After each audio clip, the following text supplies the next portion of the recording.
Out of the tree of life I just picked me a plum. You came along and everything started to hum. Still it's a real good bet, the best is yet to come. We are the Org. Our mission is to assimilate Star Trek The Next Generation, Star Trek Deep Space Nine, and beer. Lots of beer. Hello, friend. Hello. It's Peter and Anne-Marie with bOrgCast 6.14. Yay. Don't think there's any news I'm aware of. Obviously, Destination Star Trek is happening this weekend. Unfortunately, we couldn't go this year, but no doubt there'll be lots of fun and excitement. There's loads of tweets from LeVar Burton and Brent Spiner getting up to various escapades in London, which is quite fun watching. There is one thing of news, I don't know whether you saw it, but there's you've got the Make-A-Wish Foundation. Yours? Which helps children who are terminally ill get their dying wish. Mm-hmm. Well, there was a child who was terminally ill who was a massive Star Trek fan, and Patrick Stewart was at a con, and he stopped it and what he was doing, and he came over to say hello to this kid, and there was a gorgeous photo of the kid with a big grin on his face, and Patrick Stewart had almost as big a grin her face, I think, but yes. Sorry, yes, it was her face, yes. Very sweet. I mean, he's such a sweet guy. Yeah. You know, all the time in the world for fans. I mean, when you met him a couple of years back at the last Destination Trek, he was really good with you, wasn't he? So, he was, really nice and friendly. Yeah. We've had some general feedback from the last podcast. Wayne Peters started a Twitter discussion on how Troy can speak perfect Romulan with a perfect accent. I mean, you can explain away the Romulan by the fact that what was it, Nivek gave a translator. Yeah. But you can't explain the accent in a similar way. Also, Wayne on the forum put up the results of a Bechdel test on all the Star Trek series. Remember, Bechdel test is that thing that sort of tests basically it had two female characters that talk to one another about anything other than men. And unsurprisingly, Voyager fared the best out of those due to having a female captain. Of course, there's lots of scenes of her and Torres that are about engineering and science stuff. So, Fatbone Smith found a recipe for a Star Drifter as well. Yay, I want to try that. Thank you so much. I have a member of my extended family is a cocktail barman at the Savoy. Ooh. Next month, I'm going there with my mum and my sister. I'm taking the recipe with me, and I'm saying, excuse me, can you make me this, please? You're going to have a Star Drifter at the Savoy? Yes. Man. And the American bar at the Savoy. You're a classy bint, you are. Wow. We also had a bit of feedback that already has to go into Section 31. Wow. So, for those who don't know, Section 31 is our spoiler section for Deep Space Nine stuff, because Deep Space Nine has an ongoing continuity and we don't want to spoil later stuff. So you'll be told how long to fast forward by this very handsome, attractive sounding man. Warning, you're now approaching spoilerific Section 31 information. To avoid it, please fast forward 1.5 minutes. Our official designation is Section 31. Never heard of it. We keep a low profile. Works out better that way for all concerned. And what does Section 31 do?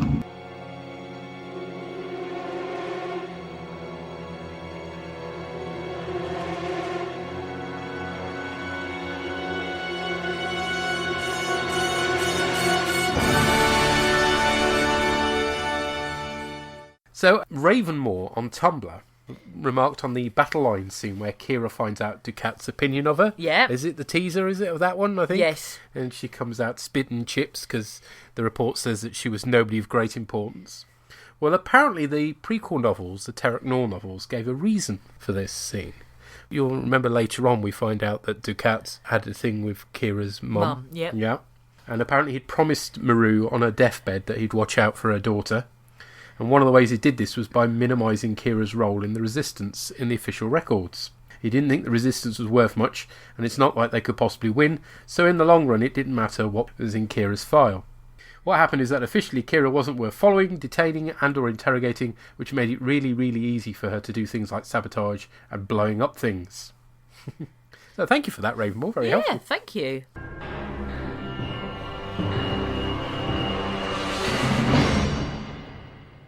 Alrighty, shall we move on to our first of our episodes tonight, which is our Deep Space Nine episode, Progress. First Officer Kira joins a rebellion. Right now, she stands a pretty good chance of being out of uniform permanently. No! On the next Star Trek Deep Space Nine.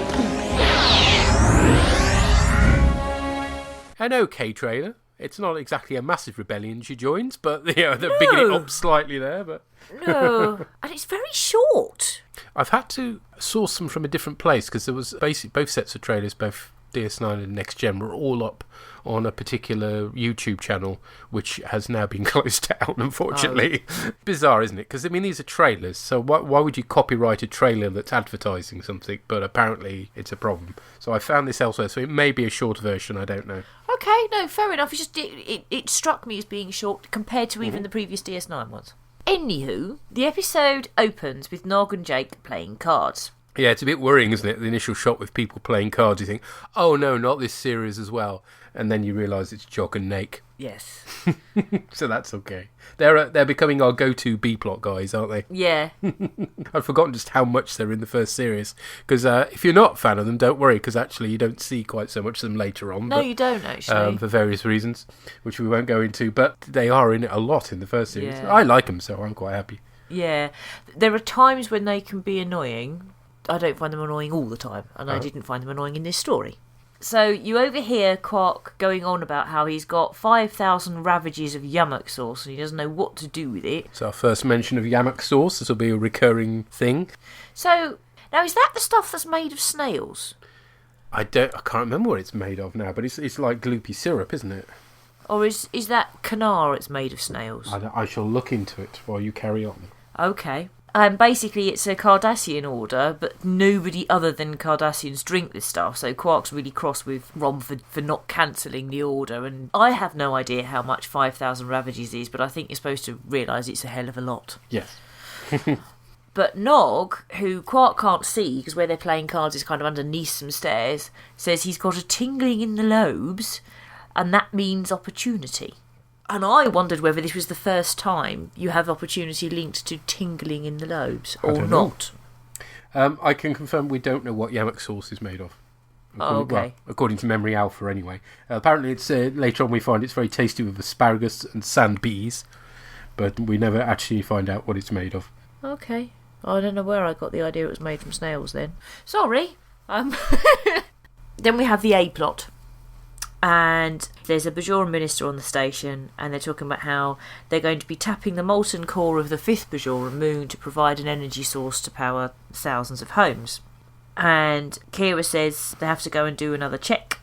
And she doesn't say at the time what it is they're checking for, but once she and Dax are in the runabout, they're making sure that everybody has been evacuated. And while they're in the runabout, you get Dax saying that Morn has invited her to dinner. And I love Kira's face. And then Dax says that she really likes the 7 or 8 little hairs and they make him look cute. And Kira's face is even better at that point. Yes. I don't know whether this passes the Bechdel test if who they're talking about is Morn, but there we are. Yes, apparently Terry Farrell has been on record saying that we're not supposed to think that Dax actually dated Morn or was. No, she said she was busy. Yes, or indeed actually attracted to him.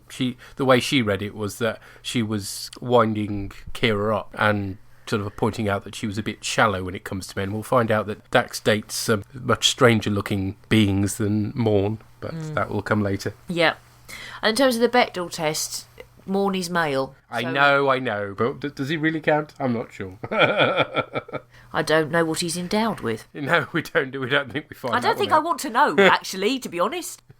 So, no. Does that make me as shallow as Kira? I don't know. What does Morn's junk look like? Oh, it's just not. That could be an episode title, though. Morn's junk. Morn's junk. Oh dear. It's not going to look that different to his face, is it really? That's the problem. Do you think he has 7 or 8 hairs there? Ooh. Glad we've eaten. Yeah. Sorry about that if you haven't. Let's not dwell any more on Morn's junk, please. No, we won't. Because they discover a life sign, and Kira's like, well, maybe it's one of the survey team. or the geology team, and it's like, no, shouldn't be there. So Kira beams down, and 2 people attack her with pitchforks, but don't actually say, get off my land, because we find out later they can't speak. Mm-hmm. They don't really attack her, they just sort of point them at her, don't they? Yeah. End teaser. Yeah, not a bad teaser. I'm not sure that if I hadn't seen it before and wasn't by this stage interested in the characters, I'd have bothered watching anymore. I really don't think it does the job as a teaser. Bearing in mind at this point people are still jumping onto the series. Mm-hmm. If I was new, it's got Jeopardy. I mean, it's more than quite a bit of the Next Generation ones had. So, well, not really, because she just beamed down so she could beam up again. But they never do that. Besides which, she's got pitchforks pointed right at her, so she wouldn't get very far. Oh, yeah, but this is Kira. So no, I do like this episode. I remembered this episode, and I knew I liked it. Mm-hmm. But the teaser for me doesn't do what a teaser should, which is make you want to watch more. Okay, I disagree. Fine. And then a bloke who looks startlingly like Anthony Hopkins, but isn't him, appears. I suppose he does a bit. Yes, I hadn't thought of that. In the doorway, and he says that they don't like uniforms because of what the Cardassians did to them.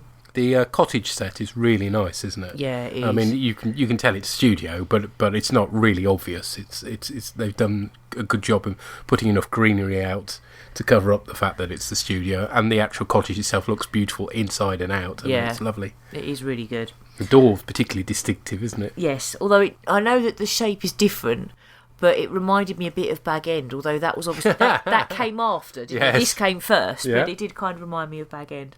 Basically, he takes to Kira, and I do like this bit. She's standing in the doorway, and she tells some bollocky story about carapods or something, and he's like, "Your father was a farmer from around here, or something," and she's like, "No, I just had to say something to get you to let me in," which I like, that she's honest about the fact that she's just made up a load of bollocks, which is quite funny. And it turns out that basically he likes talking bollocks as well, and that's why they end up getting on. And he says, "No, you got to talk to me over a meal." So in she goes. And then you get a little bit more of the Jake and Nog plot, where they overhear someone talking about wanting yammock sauce. Yeah, it's a Lesepian captain, who, I mean, it's a wonderful, wonderful makeup job. Yeah. I don't know if we see another one later in the series, but it's very distinctive, huge head on him. Brilliant. Fnar. No, let's not go back to Morn. And the captain can't buy the yammock sauce off them, but he can exchange it for...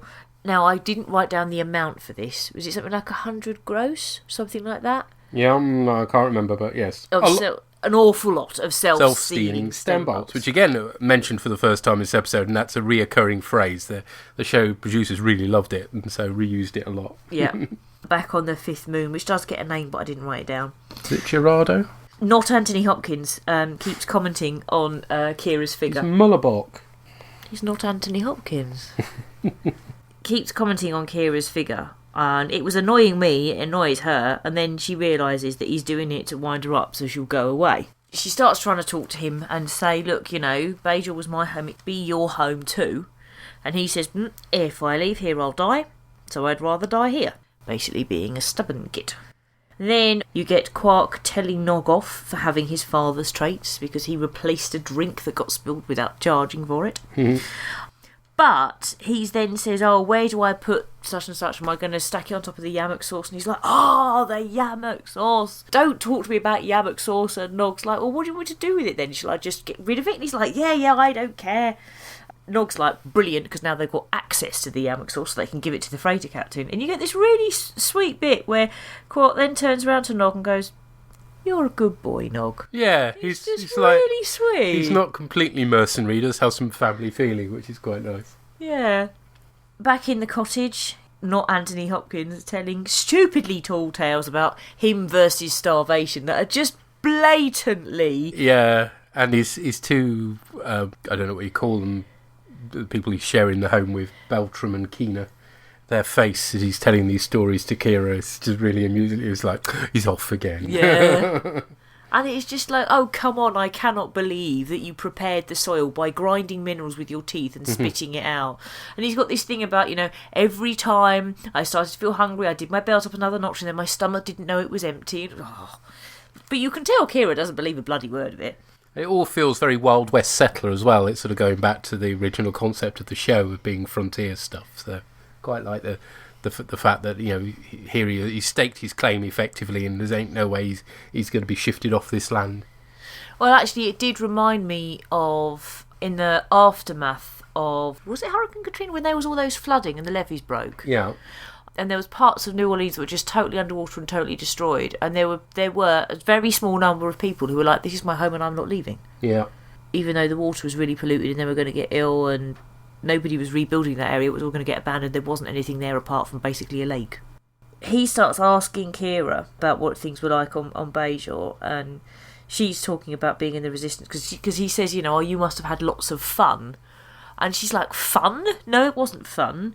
We beat the Cardis because we hang on like fanatics. And he's like, oh, I remember that phrase. Back on Deep Space Nine, the chief comes into the cargo bay. He wants the space, and he wants, he's crossed that Quark is bringing things in without going through the import regs. And Jake and Nog try and get him to say what self-sealing stem bolts are, but he doesn't know. No, yeah.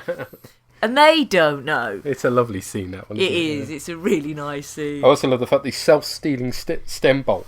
We've got a working prop which has this thing sort of pops out either side and makes Nog jump. Yes. They look cool, but Jake and Nog are still none the wiser as to what they are.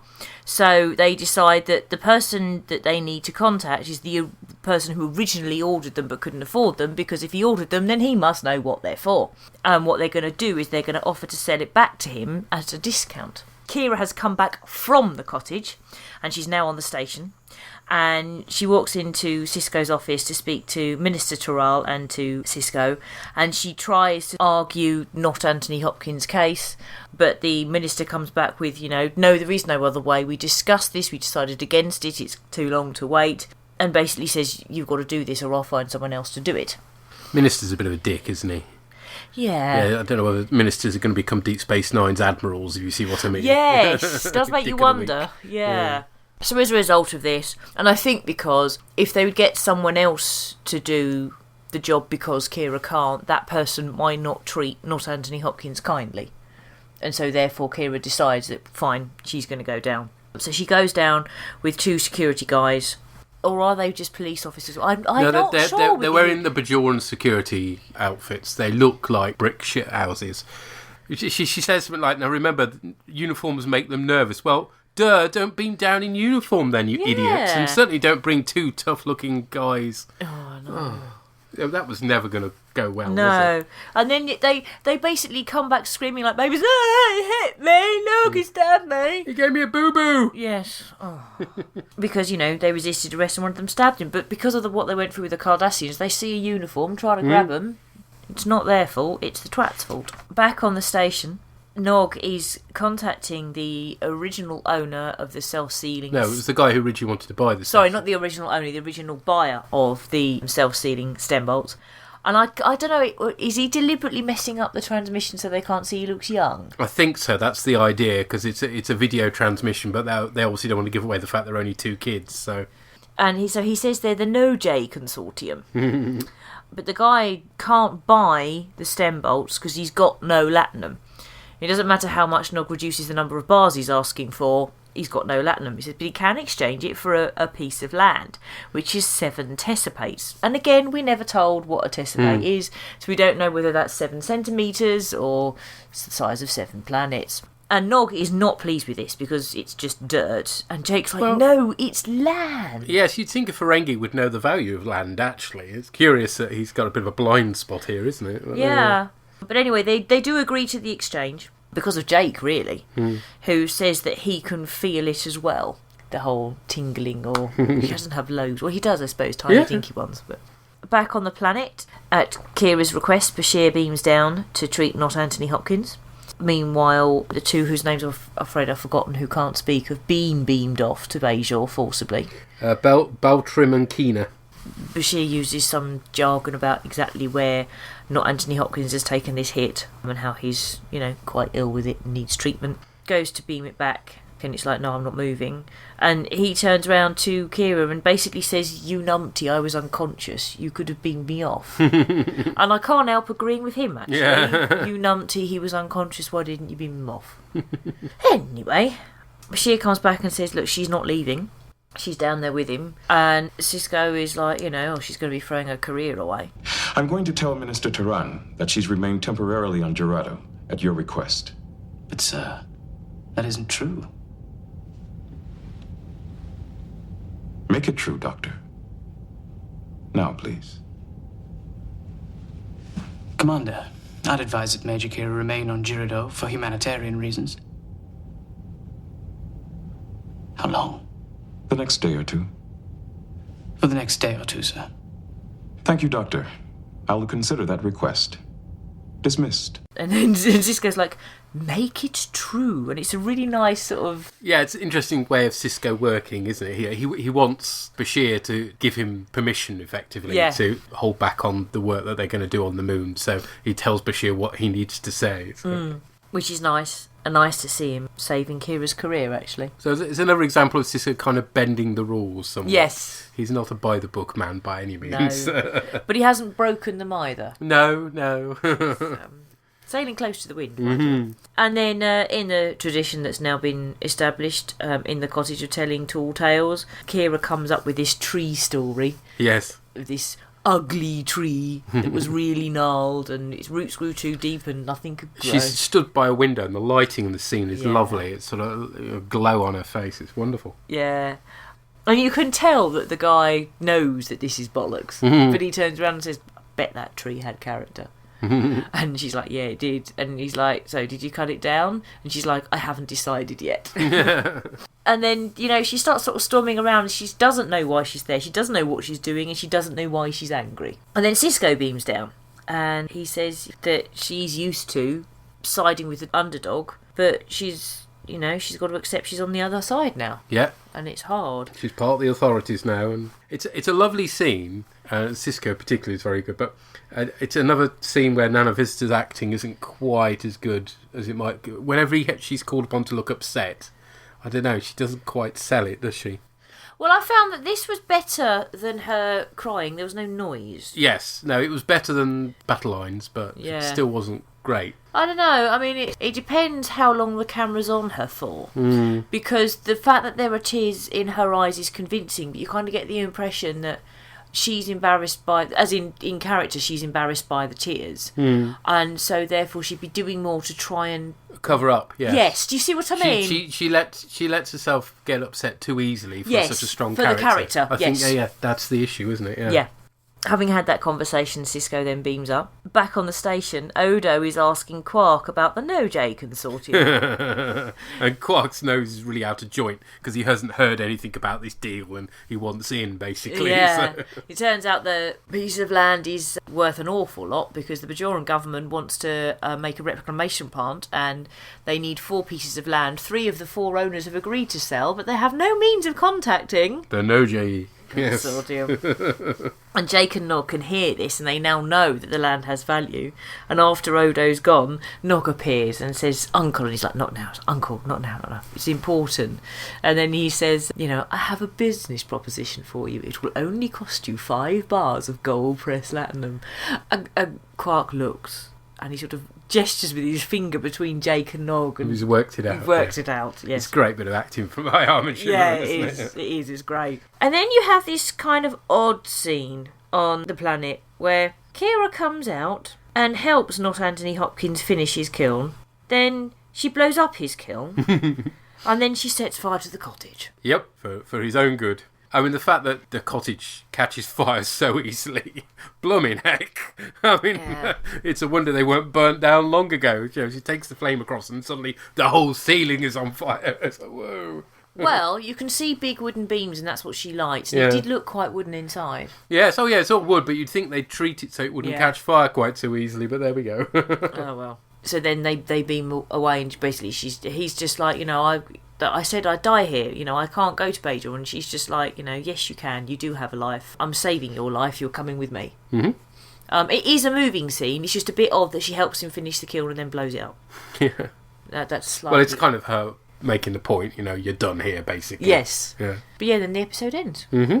I thought it's got some wonderful character scenes, and it's well directed. It is similar in some ways to the Season 3 Next Gen story, Ensigns of Command, where Data's trying to persuade all the colonists to leave. It's better than that, though. It is miles better than that, yes. That was terrible. But, when Data shoots the aqueduct, it's rather like when Kira shoots the kill. that is true. It's like, woo, have you done this before? But yeah, this is like them doing it better, I guess, is the way to look at it. And I do like that Western vibe. He's staked his claim, he isn't going to move no matter what.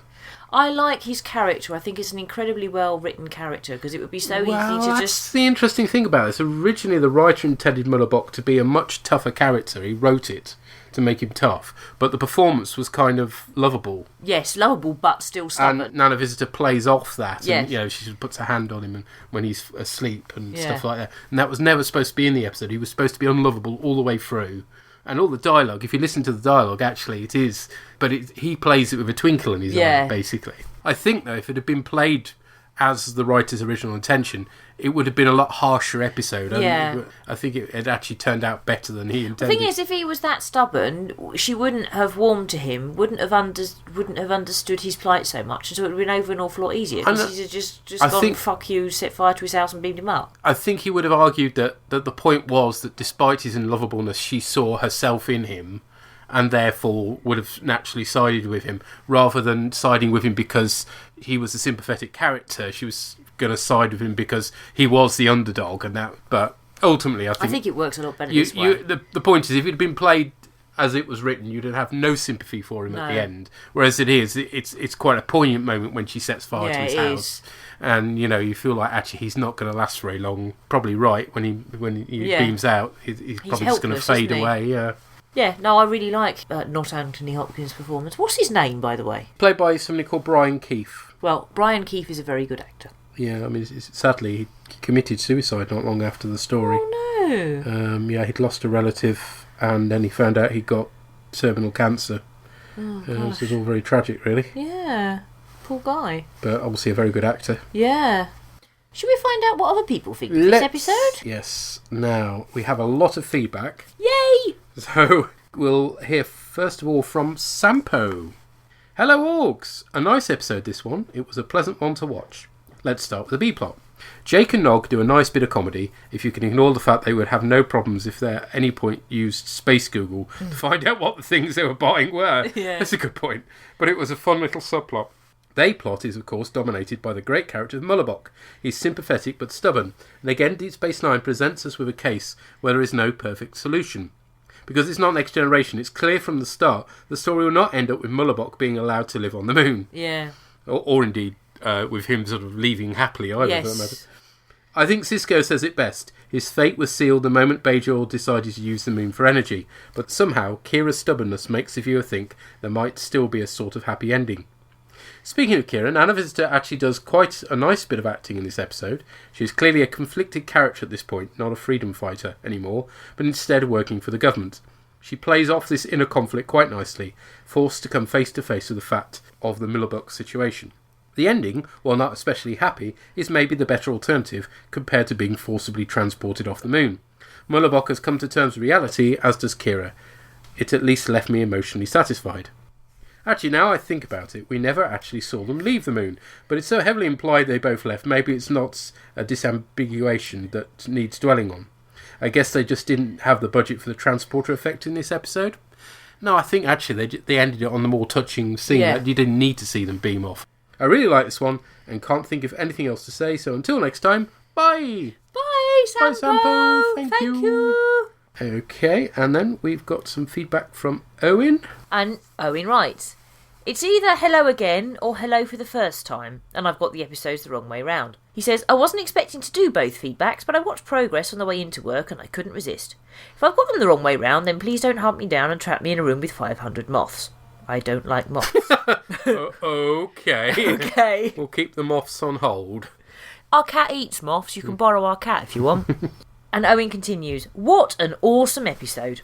I'd forgotten just how good it was. When you're scanning through for an episode to watch, you might be tempted to avoid Progress as, let's be honest, not a lot really happens. On paper, it actually sounds like a shit idea. Kira needs to talk an old guy into leaving his home. Really? How dull is that? On other shows, it would have been tossed or used as a B-plot, but DS9 was taking risks and exploring characters all the way through the first season. Sometimes they failed, but here they definitely scored. In fact, the only criticism I have is it wasn't the focus of the entire episode, which isn't to say I didn't enjoy the No-J Consortium plot. The episode succeeds in making Kira more likeable without changing the character, by giving her a dilemma she can't fix just by punching something. Yeah. There's no right decision here. Mullibok is perfectly justified in his desire to stay through his fear of leaving, and Brian Keith is perfectly cast as the character, managing to be cantankerous and charming at the same time. It's a real shame we don't see him again, although I think he probably did die pretty quickly once he got back to Bajor. Sadly, yes. Yeah. Even at this early stage, Nana Visitor can completely hold an episode to herself, which illustrates her talent as an actress. It was in many ways replayed only a few episodes later in Duet, my all-time favourite episode of DS9. We've got that one coming up, have we? Aye. But with a different dynamic. Progress basically addresses the classic Trek issue of the needs of the many outweigh the needs of the few argument. Yep. It's not that they're softening Kira here. She's putting everything on the line to do what's right. It's just for most of the episode she doesn't know what that is. Just brilliant. The No-JB plot is a nice bit of fluff delving into their realistic friendship, but I wish they'd left it for a different episode. On a sad note, I didn't enjoy finding out that Brian Keith, who I remember fondly from Hardcastle and McCormick in my youth, committed suicide only 4 years after this episode. He puts on a great performance here. Farewell until next time, Orgs! Thank you for the time you put into this, and remember that no matter where you go, there you are. Owen. Wow, that's profound. That's a bit too profound for us, I can't help feeling. Thank you, Owen. Thank you! Okay, who's next? The Mark on the old forums. And the Mark writes, Progress. Oh, silly Progress. This is the first time I've seen this episode. I missed it as a kid the first time around. The acting is good, the rest not so much, as the premise is fucking absurd. So the Bajorans want to tap the core of a moon. This will produce some power. The only way to get power immediately is to poison the atmosphere, so residents must be evacuated. This is very obviously meant to be an allegory for removing natives from their land so we can flood the area and build hydroelectric dams. Okay, with you there, so far so good. But hold the phone. Poisoning a fully breathable atmosphere of your closest colony? This project will only power 200,000 homes, about as much as a single low-end modern-day power plant. There's a non-destructive alternative available, and it would take only 1 year to start achieving meaningful power output. They have rejected a safe alternative due to a tiny delay. This takes things well beyond the point of absurdity. It's the sort of thing I might accept from a silly Ferengi plot, but not from Bajorans, with full support from the Federation no less. Trek has never been about total realism, but I found this premise is so jaw-droppingly ridiculous that fuck, this may be the dumbest plot ever. A man is being forced from his house and Kira recognises that it is wrong. It is wrong. There's no debating this. The moral? She uses force to remove him against his will from his own land. Wow, just wonderful. I get the needs of the many outweigh the needs of the few. The question of how many over the how few, and how much you can do to the few for the many. Thinking about it on a deeper level, the needs of the many is the best argument for picking on minorities. All this darkness to power 200,000 homes. In short, dude, replicate some fucking wind farms. Well, that's interesting, because that also was a technical thing we didn't pick up on. Maybe we're not technically minded enough. We are not technically minded enough to realise that wasn't such a great sacrifice to be making. But 200,000, I mean, that's not... That doesn't sound like a lot, does it? That's a small market town. Yes, quite. That's shit. That is shit. You've ruined the episode for us, Mark. It's all your fault. No, the drama more than makes up for the fact that they maybe should have come up with some better figures than that. Yeah, if they were saying 200 million, it would be different. 200,000? No, it doesn't work at all, does it? And Wayne Peters on the forum also says, Mark makes an excellent point. The Federation, if they're so concerned with Bajor and the wormhole, could probably spare a starship for a year to power 200,000 homes. Yes, that probably could. Good point. Even a runabout can transform matter into energy and back again with apparent orbital range, something we're told repeatedly would use an impossible amount of energy. I'm sure it could power some Bajoran iPhones. Also, didn't they talk about... Now I think about it, don't they talk about heating? What's wrong with burning shit? Yeah. Okay, they did get their figures wrong on this then, didn't they? Yeah, they did a bit. Sometimes ignorance is bliss, isn't it? Yes, it is. Okay, I think that's it for the written feedback, but we've got plenty of MP3 to listen to as well. Yay! Let's find out what our good old friend Purry makes of Progress. Hi guys, Purry here to talk about the Deep Space Nine episode Progress. Now, I remember not being too impressed by this, but then that was 14 or so year old me who got bored with talky plots. I must say, actually, watching this episode now is a lot better. To cover first, I'd forgotten this was the one with the Jake and Nog subplot with the No J Consortium. It's a daft subplot, but actually something that works really well with Jake and Nog. I think we see more of that again later on. Notably, God, I can't remember the episode, but there is another one where they kind of have to go around finding items. I think it actually happens a couple of times.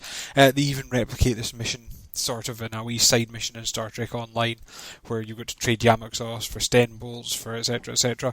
And yes, I did like the sort of the mocking of the self-stealing Sten bolt as a MacGuffin. O'Brien coming and going, "Oh yeah, self-stealing Sten bolt. What is it? I've no idea." And so, that sort of is a nice wee light subplot, which is good, because it's a sharp relief from the main plot, which is actually really, really good, but obviously very serious, where Kira has to now accept the fact that she's not resisting. She's the one, to an extent, oppressing, as they have to move some people off a moon before they sort of tap it for energy. And, have set thousands of people in Bajor need this energy, but there's as you said before, a very well acted, very, very sort of old man full of character, living on the moon, who'd escaped from the Cardassians and just set up a farm there. And he's saying he should be put out of his home just for other people, and you can see his point. He's not been asked; he's just been told by the way you're moving.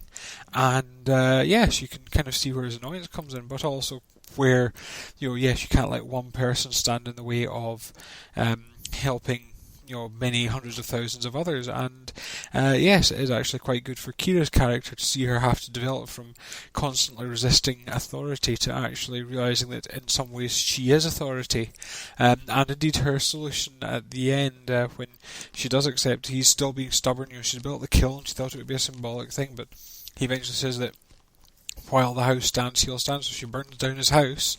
Again, we're into very non-Trek here, and she does. It's actually a really good performance, Banana Visitor. She's begging him to stay alive and keep going, because it is almost her sort of fighting for her soul in a way. So, yes, that part of the plot was really well done. The guy was really well acted, sort of teller of tall tales and grumpy curmudgeon. And I did quite like that. Kira comes down to the planet and he's making her wash roots and set the table and that sort of thing, just because he's that sort of old guy. And a very, very enjoyable character. And yes, even actually Cisco gets to look good, because he does fob off the sort of Bajoran official who's wondering why things are taking so long. And basically he's just had one of his crew wander off the job. She took off her jacket and just wandered away, and he actually reacts very well with that. And it's actually almost a contrast to when O'Brien sort of ran off with Tosk. He did his sort of suitable browbeat, but he knows that is going to be different for Kira. She, if he'd sort of taken the "if you do that again, I'll tear your head off" kind of thing, she'd have just left, because she's not Starfleet. Whereas this one, he does use the thing of, he uses more persuasion on her, and it really works out well. And like I say, it's nice to see these characters go. It's also, just as an aside, there's a nice idea that someone could have been living on that moon the whole time and no one knew about it, just because these sort of things happened under an occupation. So yep, overall a very enjoyable episode. So I will be back shortly to talk about another good one, which is Tapestry. Till then, bye for now. He's earwormed me with the first track of the evening. Yeah? Because Purry talked about Kira. Burning down the house. Hold tight. Wait till the party's over. Hold tight. We're in for nasty weather. There has got to be a way. Burning down the house. Oh, yeah, cool. Excellent tune. Thank you. Yeah. Yes, it's a very non-Trek solution to the problem. Well, if solution could be called, what happens. And I agree, the Jake and Nog stuff is a nice counterbalance. Yes. I mean, you need some lighter stuff to get you through the episode, I think. Yeah. And Cisco's people management skills are obviously very different to Picard's. Yeah. Yes. Although I do like the contrast with the way Cisco deals with Kira compared to how she deals with O'Brien over Tosk. And the difference is that if he treated Kira like that, she'd just go. And also, she's not Starfleet. She's kind of under his command and kind of not. The situation is not the same in terms of Sisko's relationship with her as Sisko's relationship with O'Brien. Mm-hmm. Let's find out what Drew and Tracy make of this. They're still on their holidays at the moment. There's sort of regular updates on Twitter with pictures of them going around NASA and stuff. Awesome. Very jealous. Hi, Peter and Emery. It's Drew and Tracy giving our feedback for Deep Space Nine episode Progress. What was that about then? Yeah, I really enjoyed the B story, which is the kids. The Nog and Jake, yeah. But the A story, I don't know. Oh no, actually I quite liked it. It was a bit endearing for me because you saw a softer side to Kira in this, yes. and also I really liked the kind of bonding between Kira and Sisko at bloody last. Is what I've been waiting for. Because every episode, Sisko just seems to have the bloody arse ache, and finally, he's kind of opened up to Kira and said, "I like you."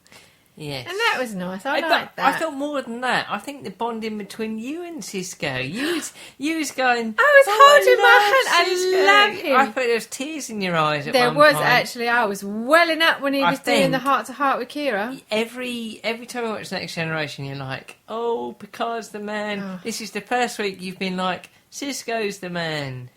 We've had this discussion before where I've seen future episodes of Deep Space Nine and I really like Sisko. Beard, baldy guy, he's got a lot of compassion. And in the first series of Deep Space Nine, he just seems to be this hard-nosed git, almost. But he's getting there. Yeah, this is kind of the first episode where I've seen him be quite emotional. And I like it. Yeah, he's great. Come on, Sisko, let's have it. Again, they beam down to a planet that is regressed in the future, right? They beam down. They've got patched clothes. They're living in a cave. No running water. What the fuck is the future about? I tell you what, I'm glad we're not going to be around in the 24th century because they are digressing. What is wrong with the writers of Deep Space Nine or even Star Trek? Wait, because they have got the capability. They've made some brilliant storylines, futuristic views, things like that, and they make fucking inhabitants of planets like almost backwards. Well, yes, because I was going to say stem bolts. They didn't know what they was, okay, and they was like, oh, we need to find out what it was. In this day and age, you just Google it, wouldn't you? Well, exactly. But they was like, oh, we need to find out what they are. No, but that's on They have gone That's backwards. not on the planet. Yeah, exactly. But it's still in the same episode. Well, what are they teaching these kids at school? Yeah, what are stem bolts? Come on, Mrs. O'Brien, what are you doing? When Kira was arguing with that diplomat guy, and she just comes out with like, oh, we're just like the Cardassians. That's the Godwin's law, isn't it, of the future? Like Godwin's law, where if you say like, oh, you're just like the Nazis, you've automatically lost the argument. Well, exactly. In the 24th century, you're a Cardassian, you're bad. We loved the way that Sisko and Bashir had that conversation where basically Sisko was ordering, nay, advising Bashir what he needed to say to keep Kira on the moon, the fifth moon of Bajor. Is that what we said it was? Yeah, okay. It's excellent. And Bashir just kind of dutifully kind of follows through. He does. He did follow through, indeed. He might well have done. Yeah, so when Kira was setting fire to the house, that's a bit flammable, isn't it? For like a stone house, isn't it? Well, exactly, yeah. And you build a kiln within 20 foot of this house that is flammable. The kiln is constantly on. Come on. Don't do that. Don't do it now. So, yeah, I really like the B story, the Nog and Jake stuff. But I kind of softened to the A story. I didn't mind it at all, actually. Yeah, I really actually enjoyed. This is one of the first episodes that I actually enjoyed of Deep Space Nine, and always kind of sitting there going, because I liked the story with Nog and Jake, but then I also liked the sensitivity and the emotion that came from Sisko and Kira. So for me, this was a good Deep Space Nine episode. You're doing 2 thumbs up there. I am doing 2 thumbs up because when you said we're watching Deep Space Nine, I did groan. So this is a good one. Yeah, it's good. I enjoyed it as well. Liked it. Thank you. Bye. Bye. Yay! I thought that she might like Kira a bit more after this one, and I was right. Hooray! And she likes Cisco. She loves Cisco. Ooh la la, they're getting married. Now, the reason why they're in such a state on this moon is the occupation. So even if you've got real high tech, if you've been invaded by another power, particularly nasty power, Godwin type power like the Cardassians, then you end up regressing effectively because you haven't got the resources. So. There's that Next Gen episode, I'm afraid I don't remember the name, but it's where the very first time you meet Ensign Rowe. That'll be the one that's called Ensign Rowe then. Oh.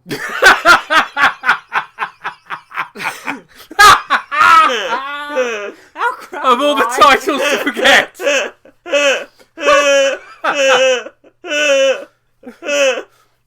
Burke. Oh dear, sorry. But yes, they've got that camp set up there that's But Picard refugees and all says, that. how can we have let it come to this? That Yes. a civilization that was Yeah. spacefaring thousands of years before we were now can't even have replicate blankets. Yeah. So, yes, I mean, societies can regress. All it takes is a bit of violence and oppression, and you end up regressing. So, we're not permanently stuck on progress, folks, just to warn you, necessarily. Yeah, why not Google stem bolts? This is a recurring theme, isn't it? Yes. Yeah. I don't think I want to dwell on Bashir following through, though. Ooh. And you're quite right, the kiln is a bit near a very flammable house. Yes! Bloody hell. So thank you, guys. Now let's hear from Wayne Peters. Oh yes, now Wayne said he was trying an experiment with this. So let's see how this comes out. Hello, Org. I thought I'd try something a bit different. I also didn't have time to do audio feedback anymore, but I found myself most days down the park walking the dog and thought, well, if I took my phone along, I could probably record some audio feedback while I was walking the dog. So I'm here. So is Merlin. Say hello, Merlin. And so I thought this would be a good way to go. I'm not going to edit this, so it could just be me going a lot. And I'm really not sure what the sound quality is going to be like. So let's see how we get on, shall we? So here's walking the dog feedback for this week's DS9, which I've forgotten the title of. So I'm starting to see a flaw in this plan already. I need to sort of bring some notes with me. I think I quite like this one. It actually reminds me a lot of... I kind of felt the same way about it as I did Storyteller. It's really it's just two stories that give you kind of a day in the life. But at least, both of them were actually quite nice stories this week. The Jake and Nog thing was terrific. Especially, I love the fact that they kind of won in the end. It wasn't a lesson for them to not get involved or not meddle in that kind of thing. They went round in circles and eventually ended up selling to Quark, which was a lovely little touch at the end, where they succeeded. And the Kira story was quite nice as well.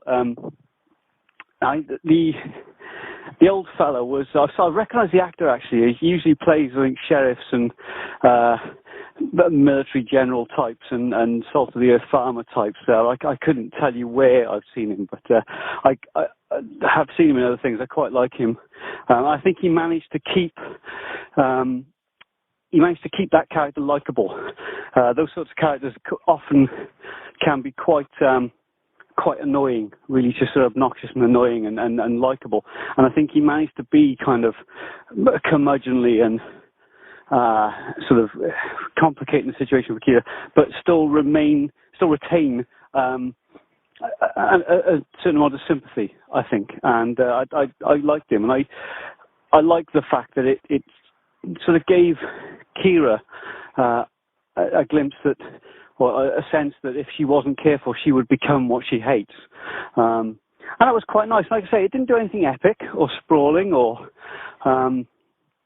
but it was a nice day in the life story, and it did some interesting and fun things with a couple of the characters. So yeah, I wish I could remember the name of it, but yeah, I quite like this one. It was good.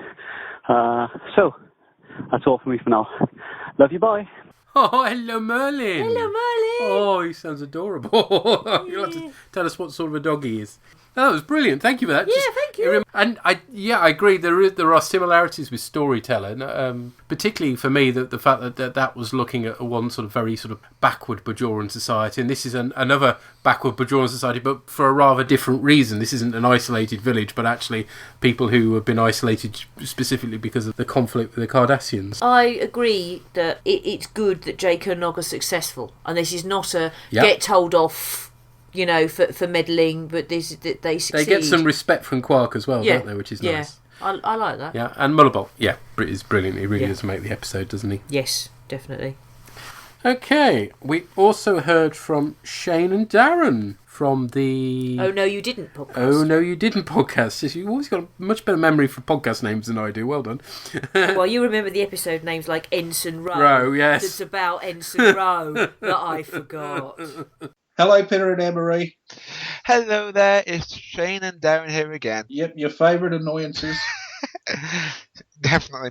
And we're leaving feedback for Deep Space Nine Progress, if I could actually get my words out. And if we could actually finish this in one go. Yes, this is our third attempt doing this.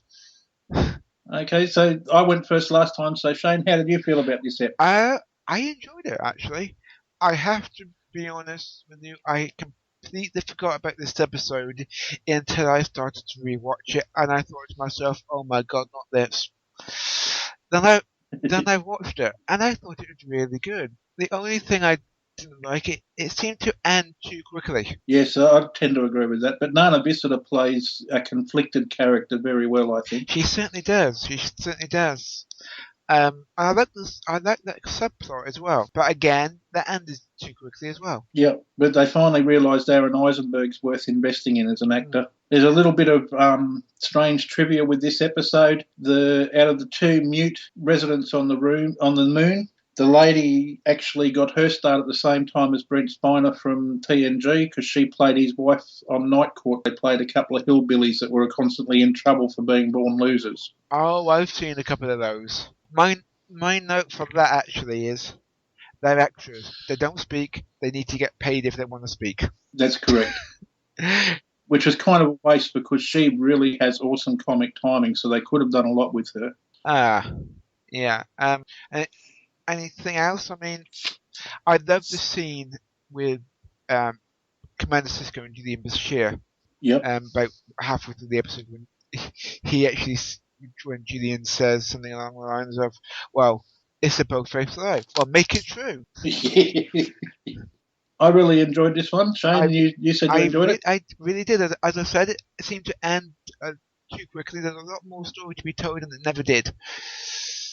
Yeah. And I really liked the grumpy old man part played by the guest actor whose name escapes me right at the moment. He was really good himself. Yeah, definitely. Even though he did actually remind me of Grandpa Simpson at the Simpsons. Yes. That was actually one of the notes I made as well. But yeah, overall, good episode. Yep. Next time, wishes for the horses, but we won't talk about that. Yes, we won't. No. All I say is that could be possible. Oh no, you didn't material. Oh yeah. Yes, we won't go there.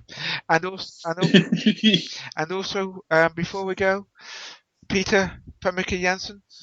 Yes, definitely. That's all I'm saying. Okay, let's talk to you guys soon. Bye-bye. Bye-bye. Bye. Bye. Oh, that's a little reference to our appearance on the Black Dog. The latest Black Dog podcast covered Star Trek: The Motionless Picture, and they very kindly invited us to record with them, which was a very a long and beery recording session. We normally get through 4 beers tops when we do bOrgCast, and that's plenty. Well, this one went on a lot later, and we got through 6 beers. Yes. We were pretty drunk by the end of my life. A bit. But then again, you need to be for the motion picture. Yeah. The irony being that the podcast ended up longer than the motion picture actually is. But we had a great time recording it. It was brilliant. Yeah. So definitely recommend the latest Black Dog, available on Geek Planet online and iTunes.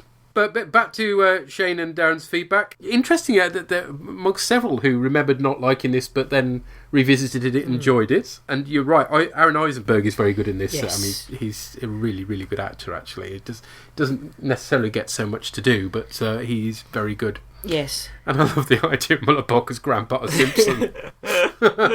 Like the time I caught the ferry over to Shelbyville, I needed a new heel for my shoe. So I decided to go to Morganville, which is what they call Shelbyville in those days.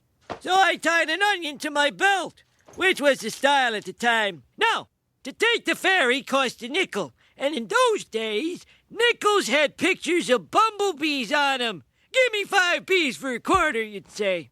Now, where were we? Oh, yeah. Brilliant. Okay, we better move on to our Next Generation episode for tonight, which is Tapestry. Struck by a lethal blow. He's in cardiac arrest. With little hope for survival, Picard journeys to the other side. Welcome to the afterlife, Jean-Luc.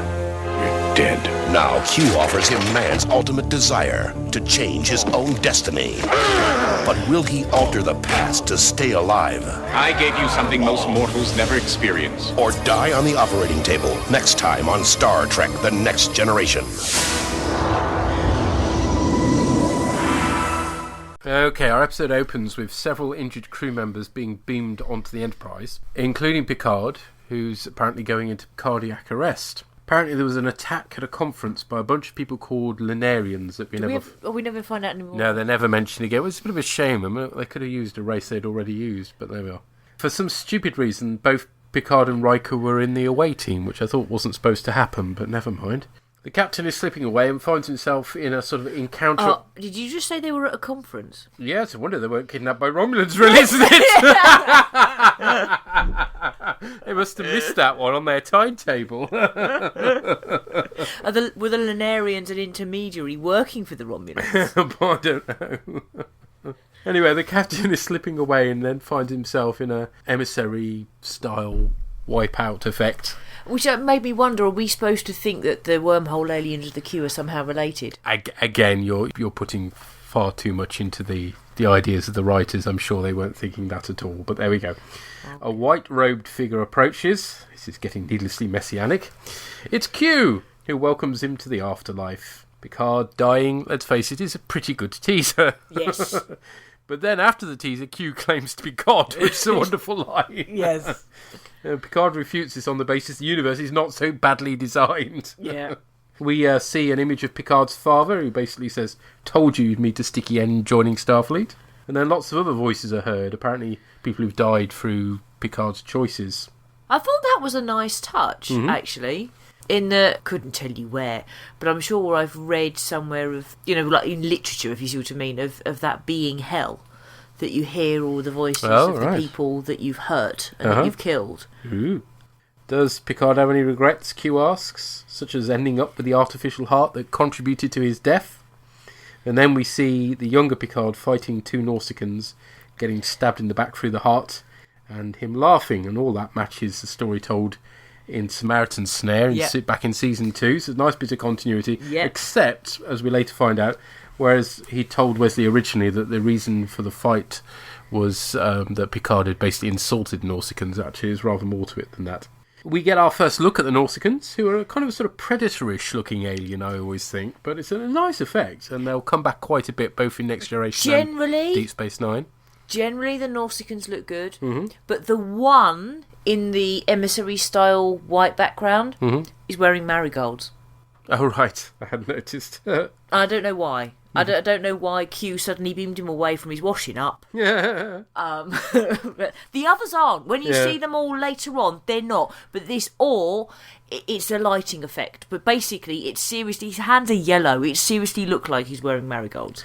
Picard is dressed in a movie-era jacket. Nice callback. Yeah, although it's a new variation on it. This time, previously when they've used them in Next Gen, they haven't had any undershirt at all, which has looked really odd.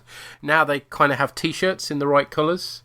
Okay. So white for command, orange for engineering, and sort of grey, blue for communications and security. So that's quite nice. I mean, look, it's not as good as the padded collars, but I think we found out that they were too expensive to reproduce. Picard claims to have been too much like Q in his youth, too much ego and claims that things would be different if he had to do everything over again.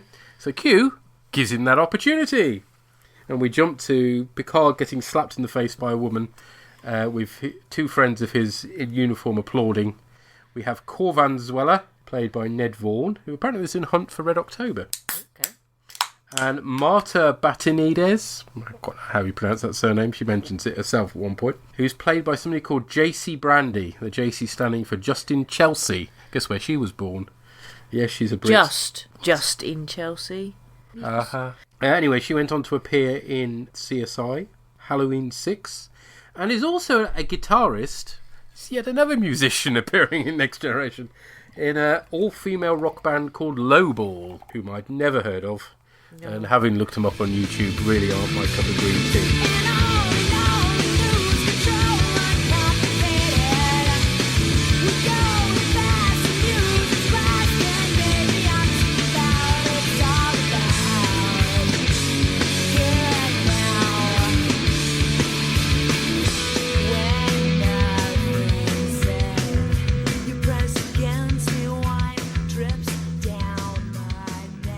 Yeah, that's in danger of sounding like my dad, but that is just noise.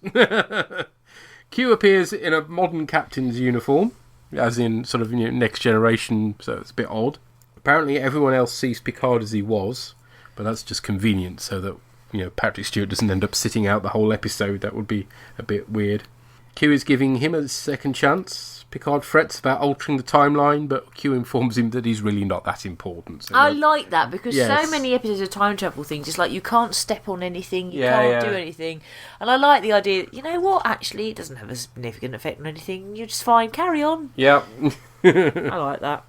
Also, as well as wearing a modern captain's uniform, unfortunately, John Delancey has proper toilet brush hair in one scene. It looks absolutely... It doesn't throughout the whole thing, but in this particular section in these scenes, it looks really awful. They're on a starbase where the ensigns are waiting for their first deep space assignment. 2 days before the Nausicaan stabs Picard through the back. Apparently he got slapped early because the woman had found out he was double dating, so we've got quite a different Picard here, clearly. I had no idea you were such a cad. That's a great line from Q. Then we get to see a very cool-looking bar, actually. Trek doesn't often do good bars. I'm not sure if it's a redress of 10 Forward. If so, it's quite an extensive one. It reminded me of the bar in Dixon Hill. Is it a redress of that? Or is that well, that won't still be standing. It's very smoky. Yeah, it's like, what went wrong? Smoking's been banned now. Yes. Will they bring it back? I don't know. Some sort of air conditioning problem. Either that or they've got like Nausicaan karaoke going on in the background and the dry ice is just enveloping everything. We spot in the background various aliens from Deep Space Nine, but also a Sele and Antican from The Lonely Among Us as well, back in Season 1. What help?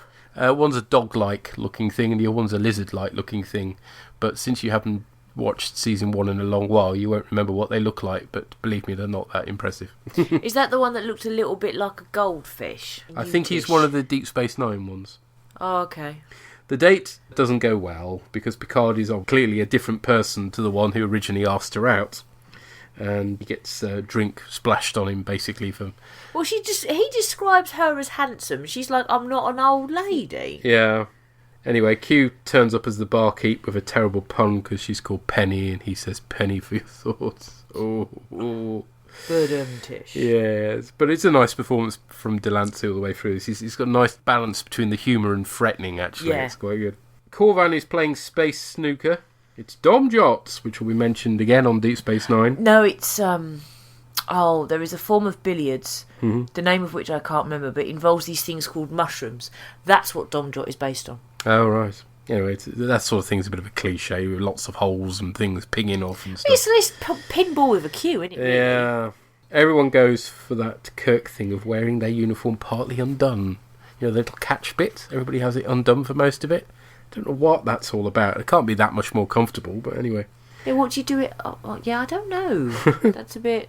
One of the Nausicaans challenges Corvan to a game. Picard tries to talk him out of it. But apparently the Nausicaan is cheating, and when Zweller finds out, he'll want Rwengi. Picard originally went on to rig the table so Corvan would win in a rematch, which led to the fight. But this time round, Picard tries to be the voice of reason. And later scene, he and Martha seem to be getting close, but then Q turns up as a delivery guy with flowers. And when she leaves, Q tells Picard that Corvan has ignored him and is rigging the table. So the captain goes off to stop him, but words don't work, so he threatens to tell the gambling foreman. Then there's a scene with Picard telling Marta about it in her quarters, and she's impressed with this more responsible attitude, apparently. They smooch. Well, they clearly did that before because her lipstick is all over the place from the beginning of the scene. So. And then next thing you know, Picard's waking up in bed with Marta's clothes all on the floor, so they've clearly snuggled. But it's Q who's next to Picard, very musically. And I love Picard's face when he rolls over and realises he's just frozen. Yeah. Back in the smoky bar, Marta is regretting moving Picard out of the friend zone. Is that really a thing? That comes up a bit in stuff you watch. That people have sex and then regret they've ruined their friendship. I don't know. My experience of such things is obviously very limited, so maybe his technique wasn't very good and that's put her off the idea of him for the rest of her life. I don't know, but perhaps his winky is very tiny. Either that or when he came, he went, "Mummy!" God, or Beverly. Yeah. Oh, yeah. Dr. Beverly, she's so lovely. So she's in tears and she storms off, and Q reflects on how well Picard is doing so far. 3 ensigns are sitting glumly in the bar. The Nausicaans turn up and invite them to a rematch, and having been called a coward, Corvan goes for one of them, only to be pushed back over a table by Picard, which is a nice bit of stunt work. Zuela tells Johnny that he doesn't know who he is anymore, but he's not his friend, and Marta storms out as well, and Q congratulates the captain, who then finds himself back on the Enterprise. I love these jump cuts. Yeah. They're great. But in a science uniform, which looks really weird on him. It does. It's like, actually, I don't know whether it's his complexion or what, but the yellow wouldn't look so bad, but the blue looks absolutely terrible. It does look very odd, yes. He's now in astrophysics, and he's ranked Lieutenant Junior grade. And apparently the captain of the Enterprise is now one Thomas Halloway. Originally, apparently, it was going to be Jellicoe, which would have been a lovely touch. Oh, that would have been nice. But no, they changed their mind on that, which is a bit of a shame. It is a bit weird at this point, because I mean, this 3/4 of the episode has passed, at least. And, you've barely had a scene on the Enterprise other than before the teaser. Yeah. And all the rest of it's been set in the past just with Picard. So to have the crew back again is quite a sort of jump, Yeah. Picard goes to see Crusher, but it's Q with a crazy German accent. Lieutenant Picard. Q makes the point that Picard's character has changed and he's now all about playing it safe, hence he's not in a command position. Yeah, because, he was in white, so he's got downgraded from command to science. It's very odd. Lieutenant Picard then goes to see Riker and Troy in 10 Forward to talk about his future on the Enterprise and how they see him. They put him down gently, but he pushes them into admitting that he's been held back because he doesn't take chances and stand out in the crowd. Picard calls for Q to say enough is enough, and that's the point where he walks out with a pad in his hand that he's supposed to deliver to Geordie. And then next thing you know, he's walked into a Jeffries tube and he no longer has the pad. Yeah, it's like, where did he put it? Up his taxi? Anyway, eventually Picard gets transported back to the White House heaven. And there's a really, really good scene between him and Q. He says he can't be that person and wants to die as the person he originally was. So Picard gets transported back and the fight starts. We discover the reason for his laugh at being stabbed. It's kind of a laugh of relief. Yeah, I did wonder if it was full circle, that it means that always happened. Yeah. And then he's transported back to sickbay where his vital signs are stabilising. And the camera pans up really nice. It's another really well-directed episode, this. Picard's then sat with Riker in the observation room, questioning whether it was all a dream. He even suggests he owes Q a debt of gratitude. And it's obviously a very nice episode. Very unusual. But, we've had 6 seasons. They need to start trying unusual stuff, otherwise it's going to get stale. And I think this just carries on the great streak that season 6 has been so far, really, for the most part. Originally, it was going to be lots of scenes from Picard's past, different points, a sort of Christmas Carol, which is interesting considering what Patrick Stewart goes on to play. Yeah, so it would have had several mistakes of Picard, but they felt that actually focusing on one was a better idea, and that's probably true. Yeah, I would have thought so. And particularly because it's been mentioned before as well, that ties in so nicely. The acting is, needless to say, brilliant. The badinage between Q and Picard is as good as ever. And yeah, we get an insight into how very different he was in his youth. Well, it's like he was like Kirk, and then he grew up. Well, no, he's like the opposite of Kirk, because Kirk was all staid and boring, a bookworm, we find out in the original season, before he ended up as captain of the Enterprise, but then became more and more of an outlaw, effectively, as time went by, following less and less of the rules. Whereas Picard started out wild and then calmed down in his later years. So they're complete opposites. Something of a classic, really, isn't it? It's great fun. I didn't get as much from it this time as a rewatch. I think because I've watched this one too many times and I remembered it too well. Uh-huh. The very first time I watched it, I found it incredibly powerful. It's a real sort of surprise the first time round, isn't it? And then I think probably the next time I rewatched it, I was appreciating other bits that perhaps I hadn't, picked up before. But I'm afraid I'm over familiar with this one. Mm-hmm. So I know it's better than I feel it is. Does that make sense? Uh-huh. But there are still, for me, standout scenes between Picard and Q. Yeah. Even though I don't get as much out of it now as I used to. Mm-hmm. So, we've had some feedback from the Mark. And the Mark writes, Tapestry, or But for the Nail, or If Only He Had a Heart. You're dead, this is the afterlife, and I'm God. Okay, I've seen worse gods than Q. Q explains to Picard that his death might have been avoided had he had a real heart. Picard, of course, had that transplant as a result of being stabbed by a Nautican in a bar fight when he was a just graduated ensign, a piece of backstory established in a small subplot way back in second season's Samaritan Snare. Picard has numerous regrets with how he behaved as a young man, so Q gives him the opportunity to go back in time and live those crucial days over again, and perhaps change the course of his life. Naturally, Picard objects over the possibility that changing the past could have severe consequences in the future, so Q promises that any changes to the timeline will affect Picard alone. So Picard agrees, and Q keeps his word. He's a fair god after all. Patrick Stewart plays the 21-year-old version of himself, rather than going with a younger actor, which is a key decision for the story's impact, and Picard is whisked back to an alternate version of the present, where he finds he's alive but is now a lonely lieutenant junior grade, who has lived a life and career of safe choices, non-existent ambition, if not for the return of our Picard, possible contentment and happiness. Well acted and fun, but did Picard need the lesson? Not really. I wonder what Captain Thomas Halloway is up to in the proper universe. Is he a lowly lieutenant in science, completely at peace and happy with his life? No, I don't think it works that way. He's no doubt captain of a different ship. It's interesting, isn't it? Because in a sense, he learnt a bit about himself, and now he'll value his youth a bit more than he was previously. So that's one lesson learned. And B, he's learnt quite a lesson about Q, actually, that he's not completely malevolent. No. That actually he can be probably a force for good. He's putting it to compassionate, though. But he has a compassionate side. Sort of. He's I mean, this is like Q really making a thing of Picard being his personal project. Yeah. And here he is making a real positive difference in Picard's life. So, yeah. We also heard from Owen on this episode. Hello, Mrs. and Reverend Org. I expect this to be read with a Welsh accent due to my name. Sorry, if I do Welsh, it just sounds Pakistani, so I won't. I'm not Welsh, but I figure it'd be easier than Yorkshire via Plymouth. Okay. Happen. I have finally managed to write feedback. I've been loving the cast for a while now, really loving it. You guys do a great job, although Amory can quite frankly make me leap up in my seat when she starts laughing. I'm going to try sitting next to her when she does it. It's a good job I'm not a bus driver. Well, indeed. On to Tapestry. To my mind, it's the best of all Q stories. The dialogue between Picard and Q is awesome. Yep. Their banter really makes the episode, and it's great that the story is not galaxy-threatening. Oh, yeah, good point. It's a personal story, isn't it? Yeah. Nothing really changes other than Picard, which makes it much more personal. The fact that you never really know if Q is doing it simply to torture Picard or teach him something is interesting and unresolved. Yes.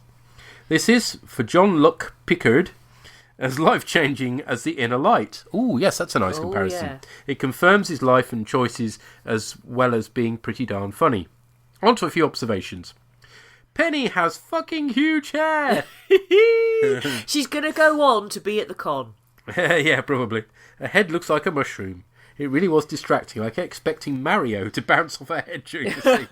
She does look a bit like Toad, actually. Dom jotted a bit of a pathetic game for the big and scary Nausicaans to be playing. A bit like a group of Klingons playing Buckaroo in the Great Hall after eating the hearts of their enemies. Klingons playing Buckaroo. as a GIF. I want to see Klingons playing Buckaroo. Glory to you and your horse. Oh no, it's a donkey, isn't it? But anyway. The relationship between Picard and Marta is skin-crawling. It's just wrong. He's old enough to be her granddad. I know she sees him as a young man, but he's given the opportunity to go back in time and change who he was and decides, I'd like to keep my organic heart and bang a 20-year-old. Well, yeah. Picard, you're a dirty old man. But the point is he's not then. No, she doesn't see him as that. And he's supposed to be a young man then. Yeah. But it is funny to watch, isn't it, this sort of balding man. Well, isn't that what's going on now with his marriage? Well, pretty much. Anyway, that's Patrick Stewart rather than Picard. Yes, sorry, but yes, Patrick Stewart is married to somebody significantly younger. Also, after his night of passion with a girl 30-odd years younger than him, I live near Manchester, so this is technically old enough to be her granddad. Oh dear. She's not there, but Q is, and he knows what's happened. How? Was he watching? Oh, yes. I imagine Q sitting in a chair in the corner eating popcorn and watching as Picard. That is probably best not to go there. No! Suffice to say, this is just a sexually deviant episode. It's also an episode of weak female supporting characters. Bechdel fail as well. Beverly comes over really well in that she disconnects from whom her patient is and what needs doing. Good point. That's true. Reminds me of the first duty where she went into doctor mode, even though it was her son that was in danger. Troy's functional, it's an unfortunate choice of phrase, but authoritative and in keeping with the character. Penny, Marta and the woman who slaps him, however, are just sex objects for Picard. That's their only function. Marta in particular still wants Johnny, even though he's a cad and a bounder. Bad show, next generation. Bad show.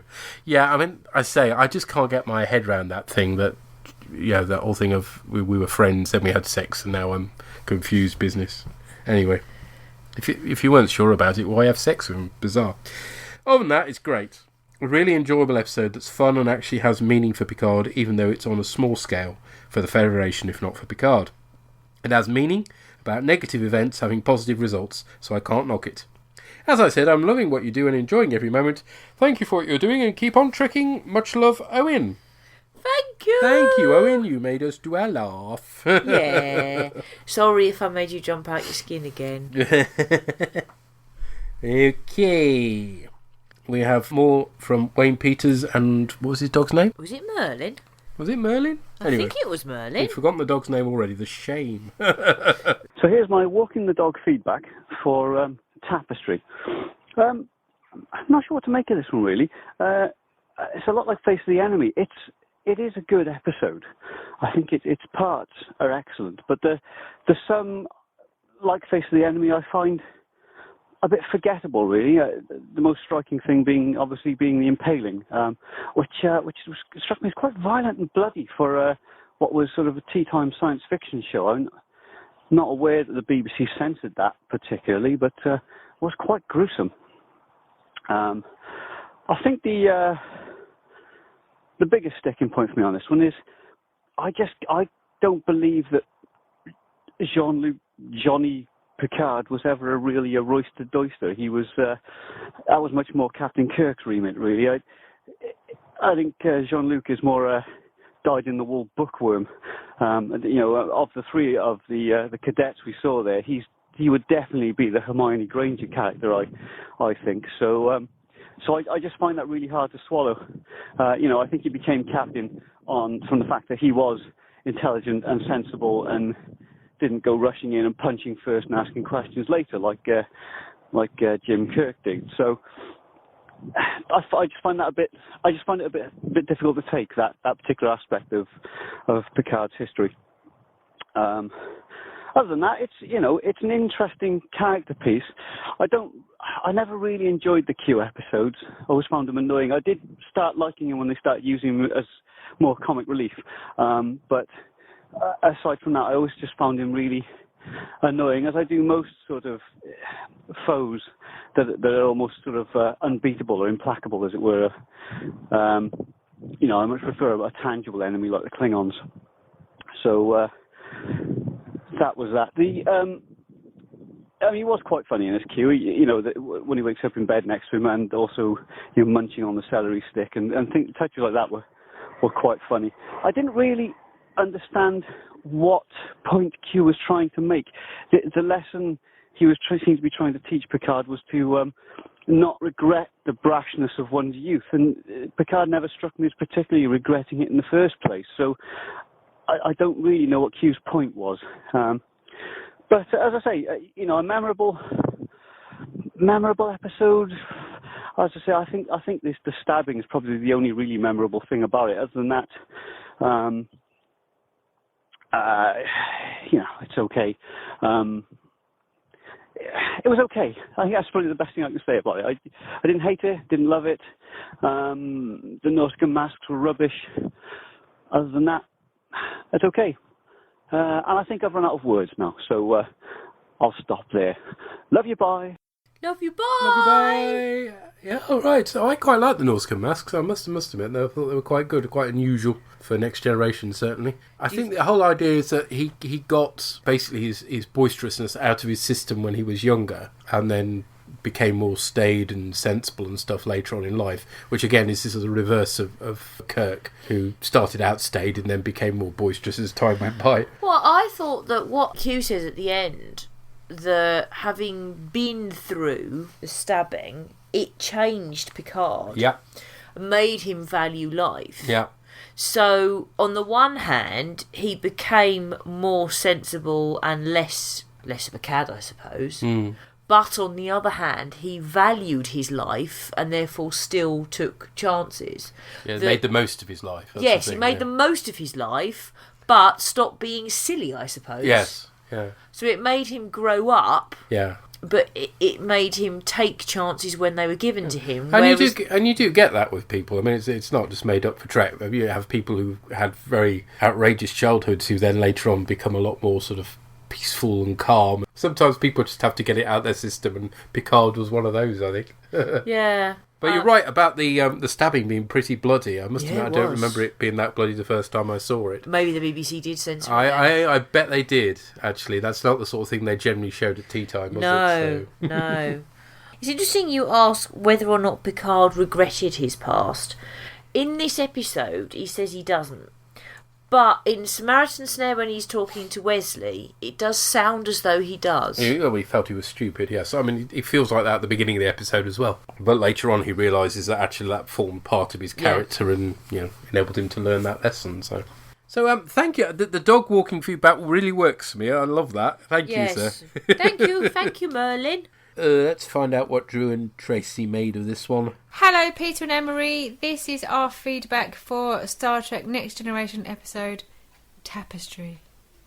Why was it called Tapestry? Don't get it. It was called Tapestry because at the end, Picard sort of said about the threads of his life, and it's all mingling in, and that's the point. If you change something small, it's a thread that runs through your whole life. It's going to change everything.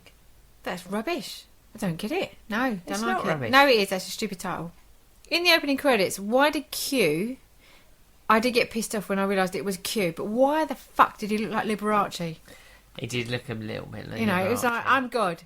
No, you're not. And I'm so glad Picard was almost laughed in his face and said, ha! No. So when they beamed Picard on board, when he'd obviously... had the shot to the chest. Why were they all like posing like Charlie's Angels? They were all like in there. Well, they beamed him up. But it's not like they did it by surprise, did they? But like there was like 10 to beam up. They were all ready. If he was in the middle of a battle, you wouldn't No, go like, we're I going to just beam you thought, up. no. We best put our guns down. That was just a bit stupid. I'm sure when Patrick Stewart read the script and he saw, gets it on with Getting it Martha, on. have a bit of a snog and wakes up in bed with her the next day, he was like, yes! Absolutely. And he's like getting it on with a young lady and she's not an alien. Hurrah! But we did chuckle, didn't we? When it was like the morning after. Yes. And Picard is kind of turning over and you see all like the clothes on the floor and you know it's the morning after and he's had it off with like Martha and then the ear with the finger touching his ear. We did chuckle that it was Q. Yeah. We did actually have to pause it because we laughed so much. We did. We but then laughed when and Picard missed kind it. of pulls it up over his chest, it's like, really? What is that? Do not like Picard in blue. It's all kinds of wrong, and I know this is. We're going to go I on like to blue. how it is with like life lessons and stuff like that. But no, it doesn't. I like the blue uniforms. It does not suit being a science. I feel that Star Trek Next Generation is like there's not enough blue. We said this before. Deep Space Nine's got blue, like Bashir and that. What science do you need on the Enterprise? To be fair, an exploring ship. They should have like astrophysics, like. But they've got engineers like Geordie. Well, engineering's yellow. You know, I just feel like blue's the best. No, really enjoyed this episode. You know what? It's excellent. It's brilliant. I really enjoyed it, and I was really looking forward to watching it with you because I know you've not seen it before, possibly. You did tell me to sit still about 20 times. I did. I was like, watch this. Yes. It's like, it's Back to the Future, isn't it? He goes back in time and, right. Changes all the things, and it's really clever. I almost feel like it's not like a Star Trek episode, is it? It's nothing to do with Star Trek, really. Not really. This is a life lesson episode about, it doesn't matter what you do in your life, you can always have regrets, but as much as you want to go back and change stuff, changing it doesn't always make it better or right. We've all got stuff that we regret doing, but I would say as long as you're happy with where you are now, all the bad decisions you've ever made has led to now. Absolutely. So unless you really think you're in a bad position, well, whatever. Your life choices make you who the person you are today. Picard needs to realise that, Well, he did at the end, didn't he? Did, but he was like, no, I don't want to be like a second engineer or whatever. I want to be captain. Yeah. And power to him so he can go back and change. Not everyone has that opportunity, so good on you, but keep it real. Yeah, so all in all, excellent episode. You are smiling. I know, big smile at that. It was a good episode. Really I did like it. I would say this is absolutely one of my favourite episodes of all time. Really? Yeah, definitely. Cool. I loved it. I liked it. Really did. Liked it for a Sunday afternoon. Yeah, more like that, please. Thank you, bye. Thank you, bye. I hope you continue to enjoy your holiday. Yeah, the title comes from the fact that Picard actually says at one point that, the tapestry of his life is becoming unwound. So you make one change and suddenly everything comes unbound. So that's kind of the theme of it. Yeah, Patrick Stewart was always happy when Picard got his end away. He was always asking for more of that. He does look wrong in blue. There's no way of escaping it. Others look good in blue, actually. I mean, I can't imagine Crusher and Bashir in any other colour. This is another Back to the Future reference. We've had a few back in times. The idea that there's not enough blue on the Enterprise, it's there in theory, but you don't see it. What happens is they talk about the more sciencey divisions. They talk about stellar cartography. They talk about astrophysics. They talk about... They don't call it xenobiology, they call it something else biology, and I forget which. But anyway, they come up... That's what they call it, exobiology. They come up in minor conversations about the fact they're scanning things. That occasion is an extra wanders in the background, but outside of Medbay you don't see an awful lot of blue, and you probably should see more, actually. Yeah, so... The most is perhaps one of the stations at the back of the bridge, you'll see some of the blue, and that's it. So it's not that they're not on the Enterprise, they're there, but we're not seeing them. Yeah. And yes, it was unusual for the format, so it feels slightly different, but of course we got Q to thank for that, so that's okay. Glad you enjoyed it. Excellent. Yeah. Okay, let's finish with Purry, aka Morag. Hello again, Purry here to talk about Tapestry and another good episode. I think you can sort of see that from the last couple of Q episodes they have remembered that Q and Picard work very well together, and so they're almost stuck together entirely in a sort of episode, not on their own together, but definitely working very closely with very few of the rest of the Q crew. So Picard dies on the operating table and comes round faced with Q. Goes back in time, quantum leaping, if you will. I did quite like when he looks at himself in the mirror, and it's him. I did wonder if that was a wee jab at Quantum Leap, because everyone always said first thought Quantum would have thought at the time Quantum Leap when he's in his old body, but it's just Picard looking back at him. I did quite like that. And yes, he goes back, becomes more responsible, and acts responsibly, ruins his childhood, which I found quite funny watching this time. It's well done. Patrick Stewart, of course, plays it very well, but suddenly fulfilling that, sleeping with his friend when he'd thought that that's what the one he'd always regretted hooking up with turns out to be a really bad idea. He loses his other friend trying to stop him getting stabbed by Nausicaans. And God, they're a bit like the Drazi of this, aren't they? They're just dicks. Human play damn jot. And yeah, I'm not sure if the Nausicaan sort of grip of English was just a way to cover a slightly shonky actor in it, but who knows? And yes, all this was due to Picard's artificial heart getting broken in the first place, which is a reference back to a Season 2 episode, isn't it? What did interest me is, obviously we kind of see perhaps a historically tweaked version of it, but I do wonder if, it doesn't quite go the way Picard described it in, I can't even remember the episode where he told Wesley about what happened, but he did say about some pointed things about his race, and some things possibly about his mother. And I thought, could that be Picard embellishing the story slightly for Wesley's benefit? But enough about that episode in this one. So yeah, Picard goes, ruins his life, and then ends up in a sort of alternate universe where he's just a lowly Lieutenant Junior grade, and he's never stood out from the crowd. And you do have him talking to Riker and Troy with that sort of thing of both of them kind of trying to say nice things about him, because he's obviously good, but it's that thing of punctual. Yeah, you're punctual.